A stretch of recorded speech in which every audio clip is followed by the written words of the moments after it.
आज के इस वीडियो में हम लोग देखने वाले हैं क्रूसीफेरी या ब्रैसिकेसी कुल के पुष्पीय लक्षणों का और उनके कायिक लक्षणों का हम लोग अध्ययन करेंगे, जिसमें पुष्पसूत्र और पुष्पारेख भी देखेंगे। तो लास्ट तक हमारे साथ इस वीडियो के साथ बने रहिए। और अगर आपको पूरी ठीक प्रकार से फैमिली समझना है तो इसके लिए अंत तक वीडियो आप अवश्य देखिए। स्टार्ट करते हैं वीडियो क्रूसीफेरी या ब्रैसिकेसी। तो जैसे कि हम लोग जानते हैं, इसका पहले क्लासिफिकेशन आएगा। क्लासिफिकेशन में सबसे पहले जगत या किंगडम। तो हम लोग जानते हैं कि आर.एच. व्हिटकर नामक वैज्ञानिक ने 5 जगतों में सभी जीवों को बांटा था, जिसमें पौधों को रखा गया था पादप जगत के अंतर्गत। 5 जगत मोनेरा, प्रोटिस्टा, कवक और पादप और जंतु होते हैं, जिसमें पादप में सभी शैवाल सहित सभी हरे पौधों को रखा गया था। तो जो क्रूसीफेरी कुल के अंतर्गत पौधे आते हैं, इनको हम सरसों कुल के नाम से जानते हैं। इसको बोलते हैं सरसों या मस्टर्ड फैमिली बोलते हैं इसको। ठीक है, तो जगत पादप में आएगा। उप जगत देख लेते हैं इसका क्या है। तो उप जगत रहेगा इसका फेनेरोगेमिया। फेनेरोगेमिया या फेनेरोगेम्स, इसका अर्थ होता है कि जो क्रूसीफेरी कुल के पौधे हैं वो सभी के सभी पुष्पोद्भिद वाले पौधे हैं, अर्थात पुष्प इनमें उगते हैं। इसके बाद देख लेते हैं अपन इसका विभाग या इसको डिवीजन, कौन सा डिवीजन रहेगा। तो ये आएंगे आपके एंजियोस्पर्म पौधे। एंजियोस्पर्म पौधे इसके अंतर्गत आएंगे, मतलब आवर्त बीजी पौधे। ऐसे पौधे जिनमें फलों का निर्माण हो, जिनके बीज फल के अंदर बंद रहते हैं, उन्हें कहते हैं एंजियोस्पर्म। इसके बाद आएगा वर्ग। तो क्लास ये है डाइकोटिलिडनी। डाइकोटिलिडनी का मतलब होता है कि ये द्विबीजपत्री वाला वर्ग होगा। इसमें जितने भी पौधे आएंगे वो सब के सब पौधे में क्या होंगे, 2 बीजपत्र पाए जाएंगे, अर्थात वर्ग होगा डाइकोटिलिडनी। उपवर्ग भी देख लेते हैं इसका। उपवर्ग आएगा इसका पॉलीपेटेली। मतलब इसका मतलब है इसके जो दल हैं वो सब क्या रहेंगे, अलग अलग रहेंगे। जैसे आप देख सकते हैं यहाँ पर ये इस टाइप से जो पीले रंग के आपको दिखाई दे रहे हैं, ये क्या है, दल। और ये दल कैसे हैं, इनके अलग अलग हैं। ठीक है, तो इनको क्या कहेंगे हम, पॉलीपेटेली। मतलब इनके जो पीले रंग के दल हैं वो क्या रहेंगे, अलग अलग रहते हैं। तो पॉलीपेटेली कंडीशन इसमें आएगी। इसके बाद देख लेते हैं हम, इसमें श्रेणी आएगी। तो श्रेणी आएगी इसमें थैलीमी फ्लोरी। थैलीमी फ्लोरी, तो थैलीमी फ्लोरी का अर्थ होता है कि इसमें जो पुष्प है वो हाइपोगाइनस कंडीशन में आएगा। मतलब इसमें जो पुष्प है वो जायांगधर कंडीशन में आएगा, हाइपोगाइनस। यहाँ पर आप देख सकते हैं जायांगधर का अर्थ होता है कि इसमें जो पुष्पासन रहेगा और पुष्पासन के यहाँ पर इसका जायांग वाला भाग रहेगा। बकाया यहाँ पर और जो पुष्पीय पत्र हैं वो यहाँ से लगे रहेंगे। मतलब जायांग ऊपर रहेगा, जायांगधर, जायांग का अधर, मतलब जायांग के निचले वाले भाग से निकलेंगे हाइपोगाइनस कंडीशन। तो ये कहलाती है थैलीमी फ्लोरी। श्रेणी क्या रहेगी, थैलीमी फ्लोरी आएगी। इसके बाद देख लेते हैं, श्रेणी के बाद आ जाएगा आपका गण।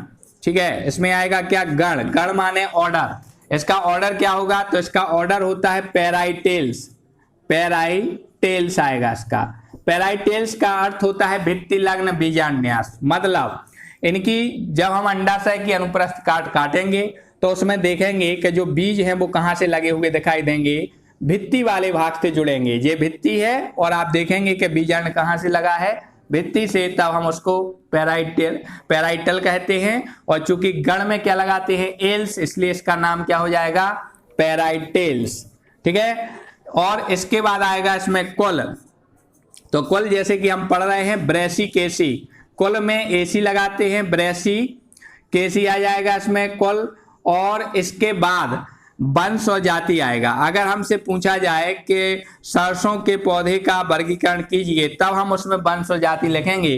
अगर कुल का वर्गीकरण पूछा गया है तो आपको कहाँ तक करना है, कुल तक ही। वंश में आएगा आपका ब्रैसिका कैम्पेस्ट्रेस। चूंकि हम लोग जानते हैं किसी भी कैम्पेस्ट्रेस, ठीक है, क्योंकि हम लोग जानते हैं किसी भी जीव का नाम 2 शब्दों से मिलकर बनता है। पहला शब्द वंश को और दूसरा शब्द जाति को प्रदर्शित करेगा। तो इसमें आप देख सकते हैं ब्रैसिका कैम्पेस्ट्रेस में ब्रैसिका वंश है और कैम्पेस्ट्रेस जाति है, और ये सरसों का बॉटनिकल नेम है। ठीक है, तो यहाँ तक अभी तक आप समझ रहे थे इसमें क्या इनका क्लासिफिकेशन। अब थोड़ा सा समझेंगे इनके पहले कौन से कायिक लक्षण। तो सबसे पहले हैबिट, ठीक है, इनमें आपके कौन कौन से हैबिट या स्वभाव, इनमें कौन कौन से पौधे आते हैं, जैसे सरसों आता है, मूली आता है, शलजम है, या फूल गोभी है, या कोई भी गोभी है, बंद गोभी भी इसी के अंतर्गत आती है, राइट। तो सभी के सभी एक वर्षीय या बहुवर्षीय, प्राय ज्यादातर पौधे एक वर्षीय, कुछ बहुवर्षीय होंगे, द्विवर्षीय ज्यादातर रहते हैं। इसके अलावा इनकी जड़ देखेंगे आप, तो जड़ देख सकते हैं आप, हमारे पास एक जड़ है, ठीक है, सरसों की जड़ आप देख सकते हैं। तो यहाँ देखें, इसमें प्राथमिक मोटी जड़ है, बीच में एक मोटी जड़ है, उनसे एक छोटी छोटी जड़ें और निकली हुई दिखाई दे रही हैं, ये द्वितीयक जड़ें हैं। तो जब प्राथमिक जड़ हो और उनसे कुछ द्वितीयक जड़ें निकले, द्वितीयक जड़ों से जब तृतीयक जड़ें निकले, तो ये कहलाता है मूसला जड़ तंत्र। तो चूंकि ये द्विबीजपत्री है, डाइकोटिलिडनी, तो इसी से स्पष्ट हो जाता है कि इसमें जो जड़ है वो कैसी रहेगी, मूसला जड़ रहेगी, ठीक है। और कुछ जड़ों में भोजन का भी संचय हो जाता है। तो जैसे आप देखेंगे इसमें मूली भी आती है, मूली क्या काम करती है, भोजन को संचित करके मोटी और मांसल हो जाती है बीच में, और ये तर्कु रूपी कहलाती है, तर्कु रूपी कहलाएगी मूली, और कुंभी रूपी भी आएगी, कुंभी रूपी और तर्कु रूपी इसमें आते हैं आपके शलजम, कुंभी रूपी में शलजम और तर्कु रूपी में आ जाएगी मूली, जो कि इसी कुल के अंतर्गत आती है, कौन से, ब्रैसिकेसी या क्रूसीफेरी। इसके बाद देखेंगे हम लोग आगे इसका स्टेम देख लेते हैं। तो स्टेम में आप देखेंगे कि इसका जो तना है ये ऊर्ध्व होता है, मतलब सीधा होता है, बेलाकार आपको दिखाई दे रहा है, और हरे रंग का है इसलिए शाकीय है।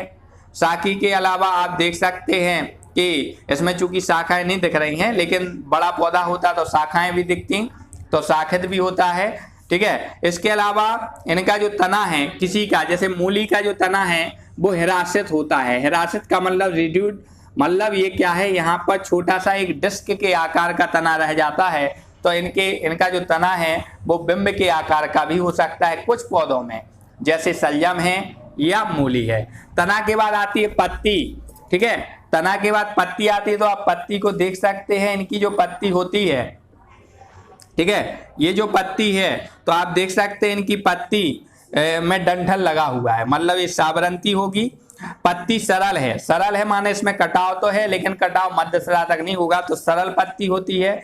एकांतर पर्णविन्यास है, एक पत्ती दाएं तरफ एक पत्ती बाएं तरफ, तो आप देख सकते हैं इसमें एकांतर पर्णविन्यास है। जाल का बस शिराविन्यास है, मतलब इसकी पत्ती में जाल जैसी शिराएं फैली हुई हैं। कहने का तात्पर्य है कि इनकी जो पत्ती होंगी उसमें एक मोटी मध्य शिरा होगी, जिससे और शिराएं निकलेंगी, और ये भी आपस में क्या हो जाएंगी, तृतीयक मतलब उपशिराएं भी निकलेंगी। पूरी पत्ती का पर्णफलक कैसा हो जाएगा, जाल जैसा, अर्थात इनमें कौन सा शिराविन्यास होता है, जाल का बल। पत्तियों में अनुपर्ण नहीं पाए जाते हैं, अर्थात इनमें अनअनुपर्णी कंडीशन होगी, ठीक है। इसके बाद अपन देख लेते हैं इनका पुष्पक्रम, ठीक है। इसके बाद पुष्पीय लक्षण चलेंगे, जिसमें पुष्पक्रम इन्फ्लोरेसेंस कैसा होता है। तो चूंकि इसमें असीमाक्षी प्रकार का पुष्पक्रम पाया जाता है, असीमाक्षी मतलब होता है रेसिमोस, और रेसिमोस का मतलब है कि इसमें तना जो है इनका जिस अक्ष पर ये लगे हैं, इनकी असीमित वृद्धि होती है। पुष्प अगर लगेंगे तो इनके नीचे से लगेंगे, यहाँ पर शीर्ष पर कोई भी पुष्प नहीं बनेगा, अर्थात इनकी जो वृद्धि है वो असीमित होगी, अर्थात इसको असीमाक्षी पुष्पक्रम कहते हैं। असीमाक्षी के अंतर्गत इसमें देखेंगे आपकी, जैसे इसमें सरसों है, सरसों में एक कंडीशन होती है, नीचे की ओर बड़े पुष्प होते हैं, ऊपर की ओर क्रमशः छोटे पुष्प होते हैं। ये जो व्यवस्था है ये कहलाती है रेशीम, प्रारूपिक रेशीम कंडीशन इनमें होती है, तो इनमें पुष्पक्रम होगा रेशीम। दूसरा इनमें समशिख भी हो सकता है, समशिख माने समान शिखर पर, तो आप देखेंगे कि इसमें इस टाइप की कंडीशन हो सकती है, ठीक है। तो समशिख कंडीशन भी इनमें पाई जाती है, सभी पुष्प एक समान शिखर पर आ जाते हैं, तो समशिख कंडीशन भी इनमें देखने को मिलेगी। इसके बाद देखते हैं ये था पुष्पक्रम। अब आप देखेंगे इनका पुष्प। पुष्प बहुत ही मोस्ट इंपोर्टेंट है, क्योंकि पुष्प सूत्र का निर्माण इसी से होना है। तो सबसे पहले आप देखें इनका पुष्प, तो इनका जो पुष्प होगा वो होगा साबरंती, मतलब इनका पुष्प डंठल युक्त होगा, और इनमें पुष्प इनमें असहपत्री कंडीशन होती है, मतलब इनमें सहपत्र नहीं होते हैं, अर्थात इनमें ई ब्रैक्टिएट कंडीशन होगी। पुष्प सूत्र में EBR आएगा, ठीक है। असहपत्री होने के कारण पुष्प सूत्र में क्या आएगा, EBR, मतलब ये असहपत्री होंगे, त्रिज्या सम्मित होंगे, अर्थात पुष्प सूत्र में इस टाइप का निशान आएगा। ठीक है, यहीं से पुष्प से ही पूरा पुष्प सूत्र बनना है, आप देखते जाएं।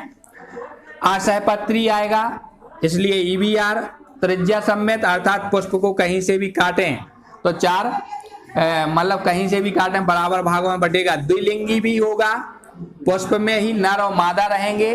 पूर्ण होगा, पूर्ण कंप्लीट मतलब वह पुष्प जिसमें जायांग, पुमंग, बाह्यदल पुंज, दल पुंज ये चारों प्रेजेंट रहेंगे, वो कहलाता है क्या? पूर्ण। तो इसमें पूर्ण रहेगा द्विलिंगी। फिर आप इसके बाद ये यहाँ तक कंडीशन आपकी पुष्प की आनी है। और जो पुष्प है वो चतुष्टयी होता है।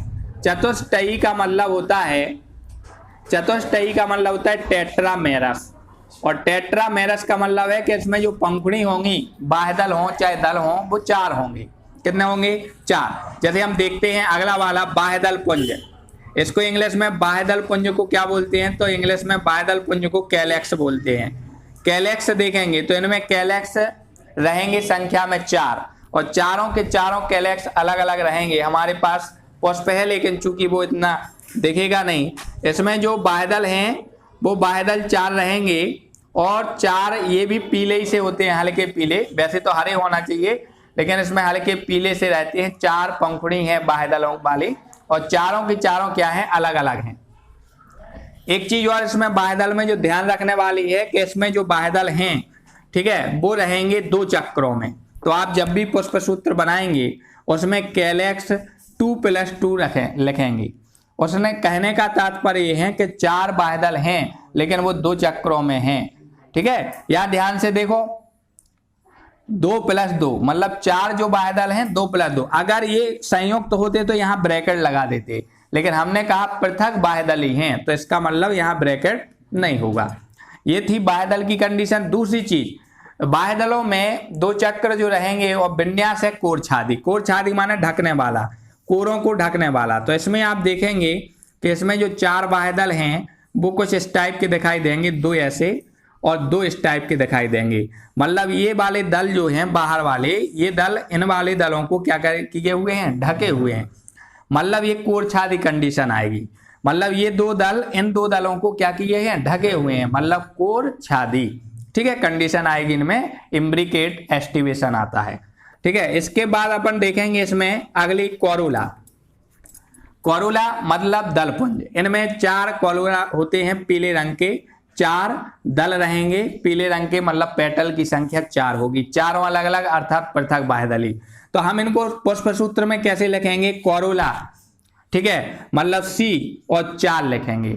हमने आपको कहा क्रॉसबद्ध कंडीशन होगी इनमें। कैसी होगी? क्रॉसबद्ध। क्रॉसबद्ध का मतलब है कि 4 कोरुला तो होंगे, यहां पर हम ऐसा क्रॉस लगा देंगे, कोरुला C क्रॉस और 4। इसका मतलब है कि कोरुला 4 हैं वो भी क्रॉसबद्ध हैं। अब यहां समझ लो कैसे क्रॉसबद्ध। तो जब हम दल बनाएंगे 1 2 3 4, तो आप देखेंगे कि चारों जो दल हैं, और ध्यान दें इसमें कोर स्पर्शी पुष्प दल विन्यास है। कोर स्पर्शी का अर्थ होता है कि इनकी भुजाएं ढकेंगी नहीं, केवल स्पर्श कर सकती हैं, छू सकती हैं। मतलब ये आपस में पास पास स्थित हैं लेकिन कोई भी कोर एक दूसरे को ढके नहीं है। अर्थात इनमें कोरुला में कंडीशन होगी क्या? कोर स्पर्शी। इसमें कोर छादी कंडीशन नहीं होगी, कोर स्पर्शी। जबकि बाह्यदल में कोर छादी कंडीशन होगी। क्रॉसबद्ध का मतलब है कि ये जो दल हैं आमने सामने रहेंगे, क्रॉस वाली कंडीशन आएगी। समझ में आ रही? हम ये 4 बनाना थे, अगर हम ऐसा भी बना देते तो ये फिर गलत हो जाता, क्योंकि इसमें क्रॉस वाली कंडीशन नहीं आ रही है, इसमें प्लस वाली कंडीशन आ रही है। समझ में आ रही कि नहीं? इसमें क्रॉस वाली कंडीशन आना चाहिए, मतलब जो दल है वो कोनों पर स्थित होंगे, तब कहलाएगी। इसी से तो इसका नाम है क्रूसीफेरी, क्रॉसबद्ध कंडीशन से इसी क्रॉस बनना चाहिए, इसलिए इसका नाम क्या है? क्रूसीफेरी। पहले इसका क्रूसीफेरी नाम चलता था। ठीक है, ब्रेसिकेसी इसके वंश से आया है नाम, ब्रेस्का, ब्रेस्का रेपा या ब्रेस्का सेटाइवा या ब्रेस्का कैम्पेस्ट्रेस, इसमें बहुत सारे वंश का नाम है ब्रेस्का। ठीक है, तो ये कंडीशन आ जाएगी। अब देख लेते हैं कि पुमंग स्थिति देख लेते हैं। ठीक है, एंड्रोसियम देख लेते हैं, इनका पुमंग किस टाइप का रहेगा? तो पुमंग या एंड्रोसियम। ठीक है, एंड्रोसियम में अपन देखेंगे इनमें 6 पुंकेसर होते हैं। कितने पुंकेसर होंगे? 6 होंगे पुंकेसर। और पुंकेसर 6 रहेंगे, लेकिन चतुर्दीर्घी अवस्था में होते हैं। चतुर्दीर्घी का मतलब होता है कि 4 बड़े और 2 छोटे। जब भी हम पुष्पसूत्र बनाएंगे तो एंड्रोसियम में 6 लिखेंगे, 2 + 4। कंडीशन 6 के 6 पुंकेसर एक साथ नहीं लिखे जाएंगे, क्योंकि 4 पुंकेसर बड़े होते हैं और 2 पुंके। चतुर्दीर्घी मतलब 4 बड़े दीर्घ है, ठीक है। बकाया बचे कितने? 6 में से 2, तो 2 छोटे रहेंगे और बाहर की तरफ रहेंगे छोटे और 4 केंद्र की तरफ रहेंगे, ठीक है। तो चतुर्दीर्घी और पृथक पुंकेसरी है। अगर संयुक्त पुंकेसरी होता तो ऐसा ब्रैकेट लगाते, लेकिन है ही नहीं, इसलिए इसको क्या कहेंगे? हम ब्रैकेट नहीं लगाएंगे। मतलब इनकी ये पुमंग कंडीशन हो गई, ठीक है। पुमंग कैसे हैं? 6 पुंकेसर हैं, चतुर्दीर्घी अवस्था है, 4 बड़े 2 छोटे हैं और इनके परागकोश द्विपालित होते हैं। अगर हमें परागकोश द्विपालित दिखाना है पुष्प सूत्र में, तो आप देखेंगे हम इनको इस टाइप से दिखाएंगे, ये द्विपालित कंडीशन होगी।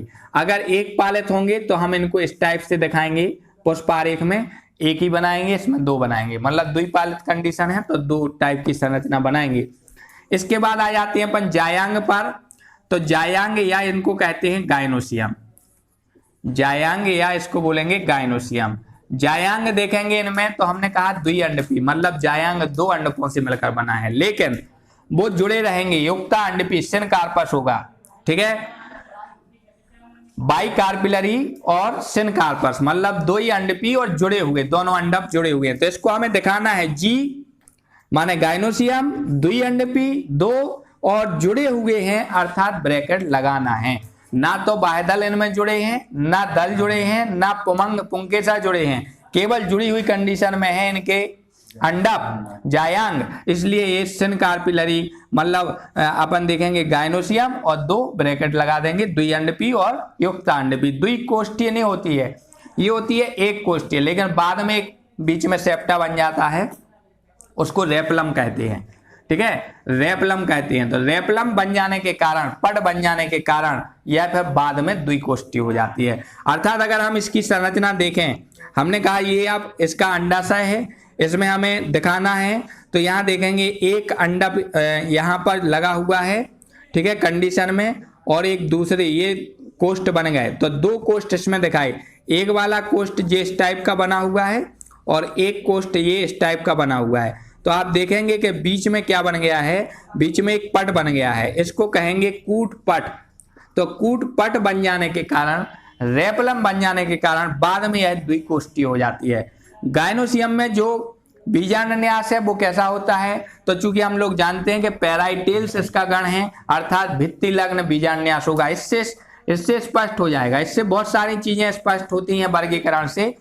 पैराइटेल्स आपका गण है तो इसमें तुरंत आप समझ जाएंगे कि पैराइटल प्लेसेंटेशन होगा, मतलब इसमें भित्ति लग्न, मतलब जो बीजांड लगेंगे वो कहां से लगेंगे? भित्ति से लगे होंगे, ये कंडीशन इसमें आएगी। तो ये जायांग तक है। अगर हम इनके फ्रूट की बात करें तो सिलिकुगा और सिलिकुइला, मतलब ये स्पोटी शुष्क फल हैं, मतलब शुष्क फल ड्राई फ्रूट्स के 3 प्रकार होते हैं, स्पोटी, अस्पोटी और बेस्म स्पोटी।